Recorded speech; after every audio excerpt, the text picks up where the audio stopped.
Matapos ang sunod-sunod na oil price hike nitong Enero, rollback naman ang inaasang sasalubong sa mga motorista sa susunod na linggo. At batay sa apat na araw na trading, hanggang 55 sentimo ang maaaring bawas presyo sa kada litro ng diesel. Hanggang piso ang posibleng rollback sa gasolina. Hanggang 50 sentimo naman ang posibleng bawas presyo sa kerosene.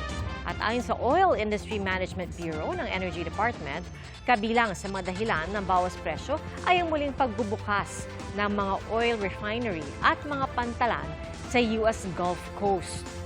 Nakaapekto rin ang mga taripang ipinanukala ni US President Donald Trump. Mga kapuso, maging una sa saksi. Mag-subscribe sa GMA Integrated News sa YouTube para sa iba't ibang balita.